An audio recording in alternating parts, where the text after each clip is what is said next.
ఓం శ్రీ గురుభ్యో నమః. ఓం శ్రీ మహాగణాధిపతే నమః. అందరికీ నమస్కారం. ఈ వీడియోలో దేవీ భాగవతం ప్రథమ స్కంధం 18 మరియు 19వ అధ్యాయంలో జరిగిన శుక జనక సంవాదం గురించి తెలుసుకుందాం. శుకమహర్షి ఇటువంటి విరాయికి నా పట్ల ఇంతటి అనురాగం కలగడానికి ఇలా దయచేయడం ఆనందంగాను ఆశ్చర్యంగానూ ఉంది. కారణం తెలుసుకుని ఇంకా సంబరపడదామని నా ఆశ అన్నాడు జనకుడు. శుకమహర్షి ఇటువంటి విరాయికి నా పట్ల ఇంతటి అనురాగం కలగడం ఇలా దయచేయడం ఆనందంగాను ఆశ్చర్యంగానూ ఉంది. కారణం తెలుసుకొని ఇంకా సంబరపడదామని నా ఆశ అన్నాడు జనకుడు. మహారాజా, నా తండ్రి వ్యాసుడు నన్ను గృహస్థాశ్రమం స్వీకరించమంటున్నాడు. ఆశ్రమాలలోకెల్లా అదే ఉత్తమోత్తమైనది అని చెప్తున్నాడు. నేనేమో అతని తండ్రి మాటే అయినా అంగీకరించలేకపోతున్నాను. అది బంధనం అంటాను నేను, కాదంటాడు ఆయన. వాదించుకున్నాం. ఈ సందర్భంలో మీ ప్రస్తావన వచ్చింది.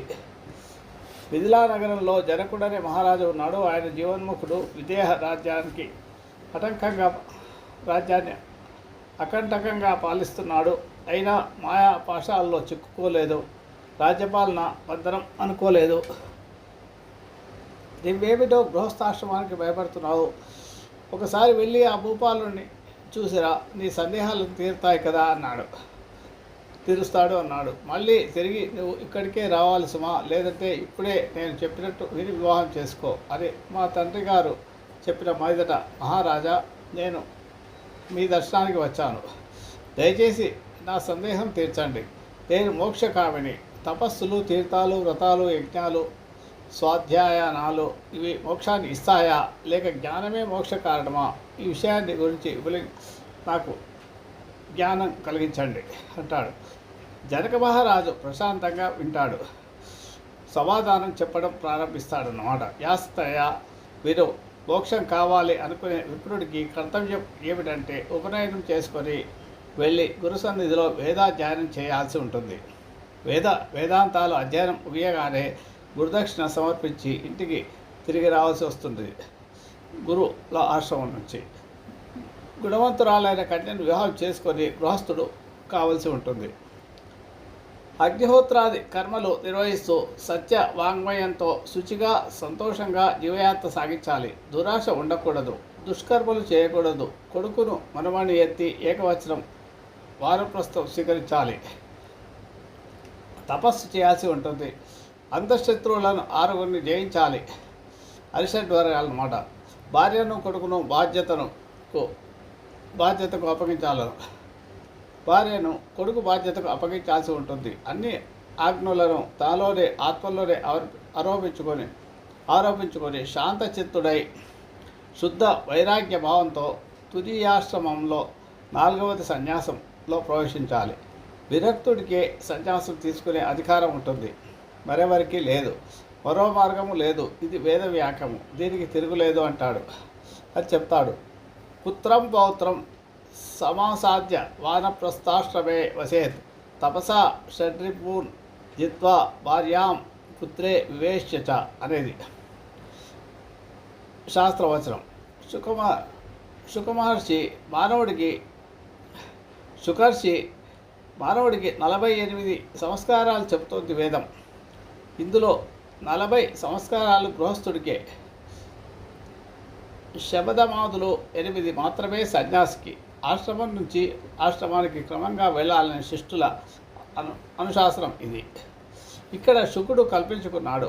జనక మహారాజా, జ్ఞాన విజ్ఞానాల వల్ల హృదయంలో వైరాగ్యభావం వెల్లివిరిస్తే స్థిరపడితే అప్పుడు కూడా మొదటి 3 ఆశ్రమాలు తప్పవా అని ప్రశ్నిస్తాడు. గురుపుత్ర, ఇంద్రియాలు చాలా బలిష్టాలు. అవి ఎంతంత మాత్రాన్నే ఆజ్ఞలకు లొంగవు.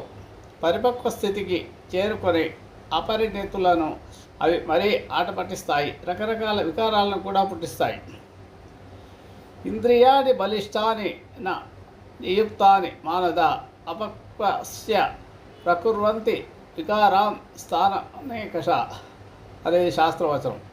అవి కలిగించే వికారాలు ఎటువంటివంటే భోజనేచ్ఛ, సుఖేచ్ఛ, శ్రేయేచ్ఛ, పుత్రేచ్ఛ వంటివి. యతీశ్వరుడికి ఇవి కలిగితే తీరేది ఎట్లాగా? తీరకపోతే, ఈ వాసనలు వదలకపోతే దారుణమైన అశాంతి, అంతరంగంలో అల్జడి ఏర్పడుతుంది. అది అసలు చెలరేగనే కూడదన్న అణిగిపోవాలన్న క్రమక్రమంగా వదిలించుకోవడం ఒకటే మార్గం కదా. పైకెక్కి పడుకున్న వాడికి పత్రం తప్పదు, నేల మీద పడుకున్న వాడికి బెంగలేదు. సన్యసించి భ్రష్టుడైతే మరతడికి దారి లేదు, దిక్కు లేదు. ఊర్ధ్వం సుప్త పతత్వేవ న శయాన పతత్యత పరిభ్రష్టోన మార్గం లభతే పునః అనే శాస్త్రవచనం. 18వ అధ్యాయంలో 27వ శ్లోకం ఇది. పిపీలిక చూడు చెట్టు మొదలు నుంచి పాకుతూ పిపీలక చూడు చెట్టు మొదలు నుంచి అంటే చెట్టు కింద నుంచి పాకుతూ పైకి పెడుతుంది. అలసిపోకుండా హాయిగా భద్రంగా మెల్లమెల్లగా సాగించి ఫలాన్ని అందుకుంటుంది. అదే పక్షి అయితే ఫలాన్ని ఎవరో తన్నుకుపోతారన్నట్టు వేగంగా ఎగురుకుంటూ పెడుతుంది, అలసిపోతుంది. మనస్సు బహుగట్టి పిండం. తగినంత అభ్యాసం లేని వారికి అకృత్యాత్మలకు అది బొత్తుగా అజేయం. అందుచేతనే ఆశ్రమాను క్రమంలో దాన్ని జయించాల్సి ఉంటుంది. మనస్తు ప్రబలం కామమజేయ అకృతాత్మవి అత క్రమేణ జేతవ్య ఆశ్రమాను క్రమేణ చ అనేది 18వ అధ్యాయంలో 37వ శ్లోకం. గృహస్థాశ్రమంలో ఉన్నప్పటికీ అతడు సుమతి, శాంతుడు, ఆత్మజ్ఞానము కలవాడు అయినట్టయితే లాభాలకు పొంగడు, ఎవరికైనా సంతోషాలకు పొంగడు, నష్టాలకు పొంగడు. రెండింట సమదృష్టితోనే ఉండగలుగుతాడు. వేద విహిత కర్మలను ఆచరిస్తూ దుష్కర్మలను పరిహరిస్తూ యథా లాభ సంతుష్టుడై జీవయాత్ర సాగించేవాడు నిస్సంశయంగా ముక్తుడవుతాడు. నన్ను చూడు, రాజ్యపాలనలో ఉండి జీవన్ముక్తుడిని కాగలిగాను. యథేచ్ఛగా సంచరిస్తున్నాను, అయినా నాకేమీ అవ్వడం లేదు. వివిధ భోగాలను అనుభవిస్తున్నాను, అనేక కార్యాలను చేస్తున్నాను, అయినప్పటికీ ముక్తుడిని కాగలుగుతున్నాను. అలాగే నువ్వు అవ్వాలి, కాగలవని కాబట్టి ప్రయత్నం చేసి చూడు, తప్పకుండా విజయవంతుడు అవుతావు. విప్రకుమార, మరొక రహస్యం విను. కనబడే దాన్ని కష్టపడి ఎలాగోలా బాధించవచ్చు, కనబడే దాన్ని ఎలా బంధిస్తావు? పంచభూతాలు, వాటి గుణాలు, ప్రత్యక్షాలు అనుభవంలోకి వచ్చేవి. వీటిని జయించవచ్చు, బంధించవచ్చు. ఆత్మ ఏనాడు ఎవరికి ప్రత్యక్ష విషయం కాదు, అనుమానగమ్యమే. నిరంజనము నిర్వికారము అయిన ఆత్మను బంధించడం ఎలాగా? మళ్ళీ బధ్యతే ఖలు యదృశ్య అదృశ్యం బధ్యతే కుతః దృశ్యాని పంచభూతాని గుణాస్తేషాం తదా పునః ఆత్మాగమ్యం అనుమానేన ప్రత్యక్ష ప్రత్యక్షన కదాచన స కథం బధ్యతే బ్రహ్మాన్ నిర్వికారో నిరంజన. 18వ అధ్యాయంలో 35-36 శ్లోకాలు 2. సుఖదుఖాలకు మనస్సే ముఖ్య కారణం. అది నిర్మలంగా ఉంటే సమస్తము నిర్మలంగానే ఉంటుంది. అది నిర్మలం, దోషరహితం. కాకపోతే ఎన్ని పుణ్యనిధి తీర్థాల్లో ఎన్నిసార్లు మునిగినా నిరర్థకమే కదా. భ్రమన్ సర్వతీర్థేషు సాత్వా పునః నిర్మలం న మనోయావాత్ తావత్సర్వం నిరర్థకం. నా దేహో నచ జీవాత్మ నేంద్రియాణి పరంతప మన ఏవ మనుష్యానాం కారణం బంధమోక్షయో. 18వ అధ్యాయంలో 38-39 శ్లోకాలు ఇవన్నమాట. వీటికి మానవులు బంధమోక్షాలకు దేహము, ఇంద్రియాలు, జీవాత్మ ఇవేవి కారణాలు కాదు కదా. కేవలం మనసొక్కటే కారణం. పరిశుద్ధాత్మ ఎప్పుడూ విముక్తమే. మన ఏవ మనుష్యానాం కారణం బంధమోక్షయ అనగా మనసే కారణం. దేహము, ఇంద్రియాలు, జీవాత్మ ఇవి. మానవుల బంధమోక్షాలకు ఇంద్రియాలే కారణమవుతాయి అని ఈ శ్లోకంలో చెప్పబడింది. పరిశుద్ధాత్మ ఎప్పుడూ విముక్తమే, అది బంధింపబడదు, బంధనము కాదు. బంధమోక్షాలు మనస్సంస్థితాలు. మనస్సు శాంతిస్తే అవన్నీ ఉపశమిస్తాయి. అంతా ప్రశాంతియే. శత్రువు, మిత్రుడు, ఉదాసీనుడు ఈ భేదాలు మనం కల్పించుకున్నవి. కనిపించని ఏకాత్మ ఇటువంటి భేదాలకు అసంభవాలు. ఋషితనయ, జీవుడు ఎప్పుడూ బ్రహ్మమే, అది ఏకైకం, సందేహం లేదు. కానీ లోకంలో అనేకత్వం, భిన్నత్వం కనిపిస్తుంది. అది అవిద్యా కల్పితం. విద్యతో దాన్ని తొలగించుకోవాలి. ఆలోచనలు నిరంతరం జాగరూకులై విద్యా అవిద్యలను తెలుసుకుంటూ ఉండాలి. ఎండ లేనిదే నీడ సుఖం తెలియనట్టు అవిద్య లేనిదే విద్య అవగతం కాదు కదా. వినాతపం హి ఛాయాయ జ్ఞాయతే చ కథం సుఖం అవిద్యాయా వినా తద్వత్ కథం విద్యాం చ వేత్తినై. 18వ అధ్యాయంలో 44వ శ్లోకం ఇది. గుణాలు గుణాలలోనే ఉంటాయి, ఇంద్రియాలు ఇంద్రియార్థాల్లోనే ప్రవర్తిస్తాయి కనుక అక్కడ ఆత్మకు ఏ దోషము లేదు. ఇంతకు వయాసకి వ్యాసపుత్రుడా, వేదాలు ఏర్పరిచిన ఈ మర్యాద కట్టుబాటు అంతా ధర్మరక్షణ కోసమేనయ్యా, లేకపోతే సౌగతులకు లాగా బౌద్ధులు ధర్మ వినాశనం మనకు తప్పదు. బౌద్ధులు ఎలా అయితే వినాశనాన్ని కొని తెచ్చుకున్నారో అలాగా మనకు కూడా తప్పదు. ధర్మనాశనం జరిగితే వర్ణాచారాలు నశిస్తాయి. అందుచేతనే వేదోక్త మార్గంలో ప్రయాణించడమే అందరికీ అన్ని వేళలా శుభప్రదం. జనకుడు చెప్తున్నంత సేపు ఏకాగ్రచిత్తంతో వింటున్నాడు శుకుడు. ఈ చివరి మాట ఎందుకో రుచించలేదు, ప్రశ్నించాడు. మళ్ళీ, మహారాజా, నువ్వు చెప్పినది అంతా విన్నాను. ఒక సందేహం మిగిలిపోయింది. వేదం చెప్పే ధర్మాల్లో కొన్ని హింసా బహుళాలు ఉన్నాయి కదా. అటువంటప్పుడు వేద ధర్మం ముక్తిప్రదం ఎలా అవుతుంది? ఉదాహరణకు సురాపానం, పశుహింస, మాంసభక్షణ ఇత్యాదులు అధర్మాలే కదా. సౌత్రామణి వంటి కొన్ని క్రతువులలో సురాపానం చెప్పింది వేదం. అలాగే జూత క్రీడ ఇలాంటి దోషాలున్న వ్రతాలు చాలానే ఉన్నాయి. వెనుకటికి వందలాదిగా యజ్ఞాలు చేసిన శశబిందు మహారాజు కథ మనకు తెలిసిందే కదా. ఆ యజ్ఞాల్లో బలి చేసిన పశువుల చర్మాలు వింధ్యపర్వతమంతా గుట్ట అయ్యాయట. రక్తము, క్రొవ్వు ప్రవాహాలు కట్టి ఏకంగా చర్మణ్వతి అదే నది ఏర్పడిందట. అయినా ఆ రాజు స్వర్గాన్ని పొందాడట. ఇలాగని అతని కీర్తి ఇప్పటికీ నిలిచిపోయింది.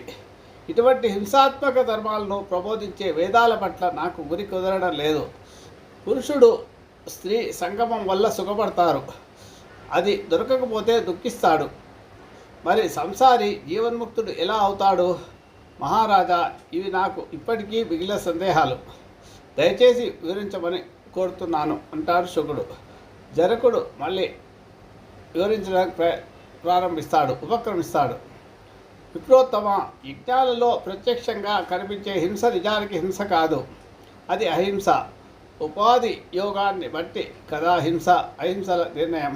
అగ్నిలో ఇంధనం వేస్తే పొగ వస్తుంది కదా, వేయనప్పుడు కాలిపోయినప్పుడు ఏమీ ఉండదు. అలాగే ఇదిను, విరాగికి ఇది అహింస, అనురక్తుడికి హింస. రాగం లేకుండా కర్తృత్వం, అహంకారం లేకుండా కేవలం విధిగా త్యాగంగా చేసే ఏ పనైనా అకృతం అంటారు వేదవేత్తలు.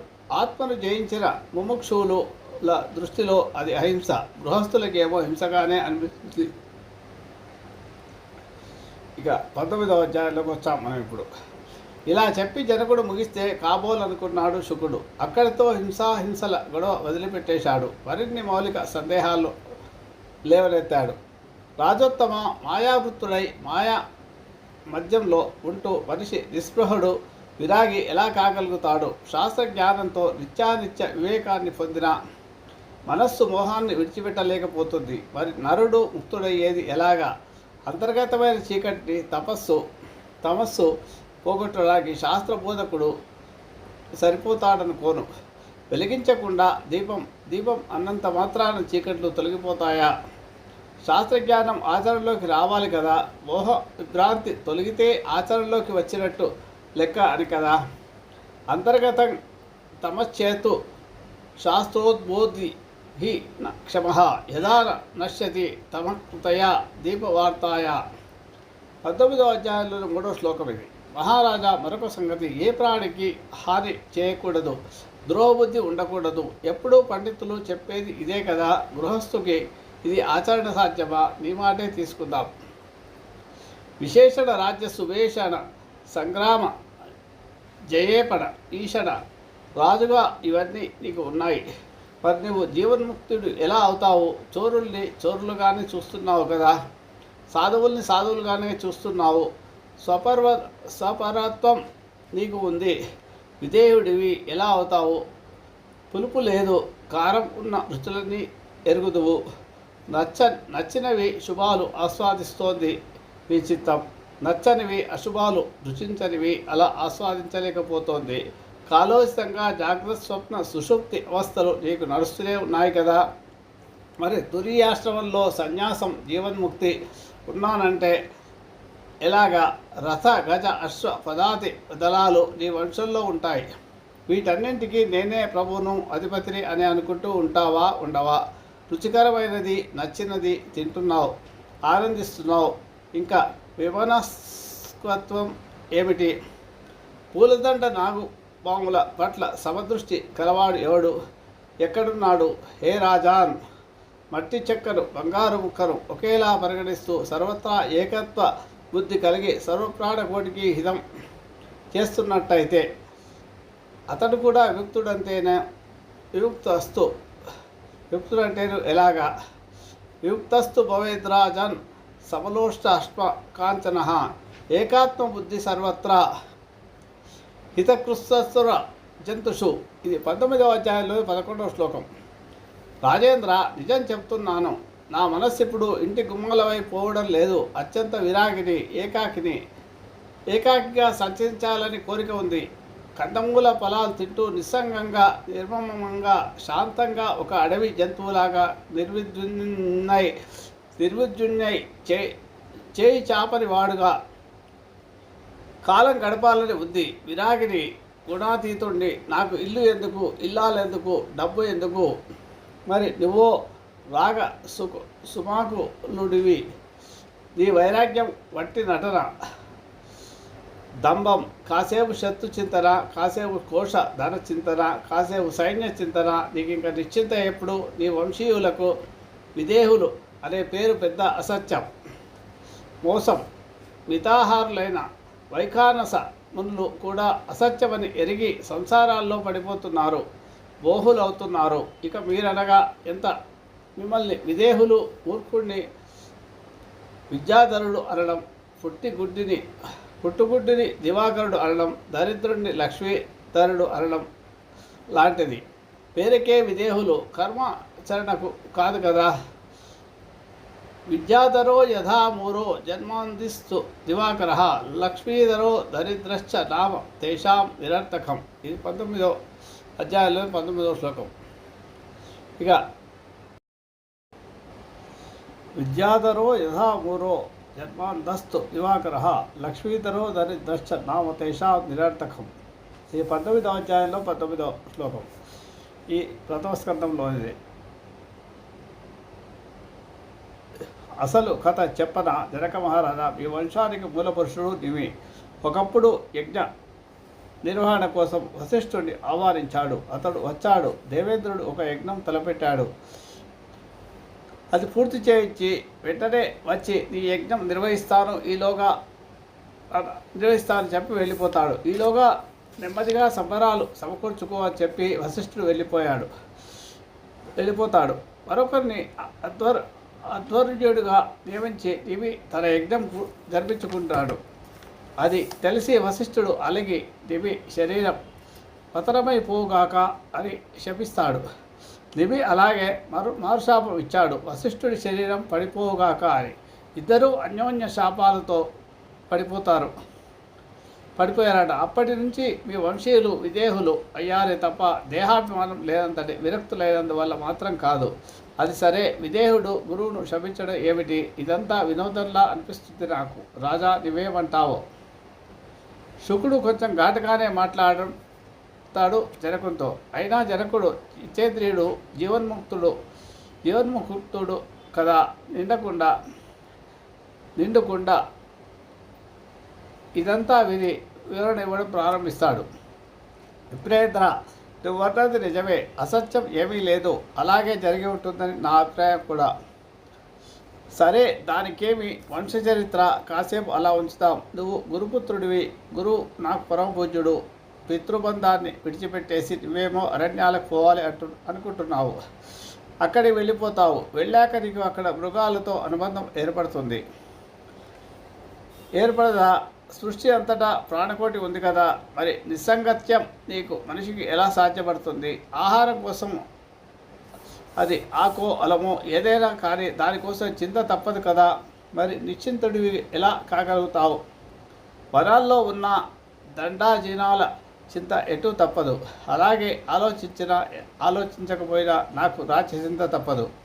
మోక్షాన్ని వికల్పాలు ప్రతిబంధకాలు వస్తాయని ఊహించి నువ్వు దూరదేశాలకు పోవాలని అనుకుంటున్నావు. నాకు అలాంటి వికల్ప సందేహం లేదు. సర్వదా నిర్వికల్పుణ్ణి. హాయిగా తింటాను, సుఖంగా నిద్రపోతాను. నేను బద్ధుడిని కాను అనే జ్ఞానం ఉంది కనుక నాకెప్పుడు సుఖమే, నీకెప్పుడూ దుఃఖమే.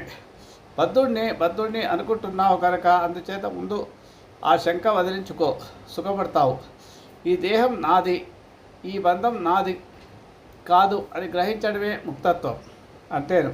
అలాగే ఈ ధనం, ఈ గృహం, ఈ రాజ్యం ఏవి నావి కానే కావు.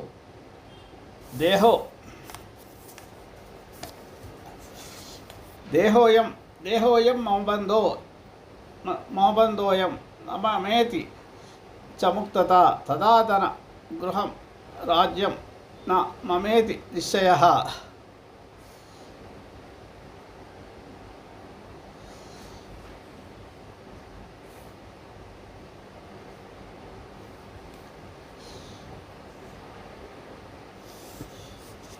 అది జనకుడు ముగించాడు.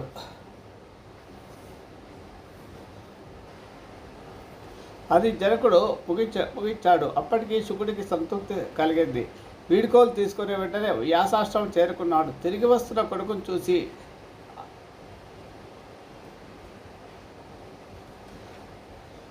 అప్పుడు జనకుని వద్ద వీడుకోలు తీసుకొని వెంటనే వ్యాసాశ్రమం చేరుకున్నాడు. తిరిగి వచ్చిన కొడుకును చూసి వ్యాసుడు సంతోషించాడు. అప్పటికి శుకుడికి సంతృప్తి కలిగి వ్యాసాశ్రమం చేరుకున్నాడు. కౌగులించుకొని శిరస్సు దివులతో స్వాగతం పలికాడు. కుశల ప్రశ్నలు అయ్యాయి. వేద విదుడు సర్వశాస్త్ర పారంగతుడు అయిన శుకుడు సమాహిత చిత్తంతో ఆ రమ్యమైన ఆశ్రమంలో ఉండిపోయాడు. రాజ్యం ఏలుతున్న జనకుడు సుఖంగా ఎలా ఉన్నాడో గ్రహించాక శుకుడికి పరనిర్వృత్తి కలిగింది.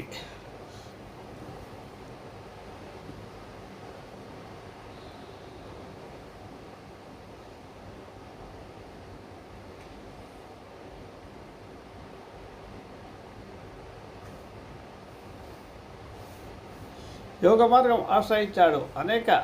ఆనక కొంతకాలానికి పీవరి అనే సుందరిని వివాహం చేసుకున్నాడు. 4 కొడుకులు, 1 కూతురు కలిగారు. కృష్ణ, గౌరప్రభ, భూరి, దేవశ్రుతులు కొడుకులు. కూతురు పేరు కీర్తి. ఈమెను విభ్రాజుడు కొడుకు అనహుడికి ఇచ్చి వివాహం చేశాడు. ఆ దంపతులకు బ్రహ్మదత్తుడైన పుత్రుడు జన్మించాడు. అతడు పృథ్వీ పాలకుడు అయ్యాడు. చాలా కాలం రాజ్యం చేసి నారదోపదేశంతో బ్రహ్మజ్ఞానిగా మారి కొడుకుకు రాజ్యం అప్పగించి బ్రహ్మదత్తుడు బద్రికాశ్రమం చేరుకున్నాడు. యోగ మార్గం అవలంబించాడు. సుఖమహర్షి కూడా నారదుడి అనుగ్రహం వల్ల సద్యోముక్తి మార్గాన్ని గ్రహించి పితృబంధం తెగతెంపులు చేసుకొని కైలాస శిఖరానికి వెళ్ళిపోయాడు. సర్వసంగ పరాన్ముఖుడై ధ్యానంలో మునిగిపోయాడు. అటుపైని ఒకనాడు యోగబలంతో వెలుగొందాడు. శరీరం గిరిశిఖరం మీద రాలిపడింది. ఉత్పపాత గిరే శృంగాత్ సిద్ధంచ పరమాం గతః ఆకాశగో మహాతేజ విరరాజ యదారవి. వ్యాసుడికి విషయం తెలిసింది. పుత్రశోకం పట్టలేకపోయాడు. కొడుకా అని విలిపిస్తూ ఆ కైలాస గిరిశిఖరం చేరుకున్నాడు. శుకుడు తపస్సు చేసిన చోట పరిభ్రమించాడు. అలసిపోయాడు. అతడు శోకలాపాలకు కొండ గుహలు ప్రతిధ్వనించాయి. ఇప్పటికీ అక్కడ ఆ ప్రతిధ్వనులు వినబడుతూనే ఉంటాయి.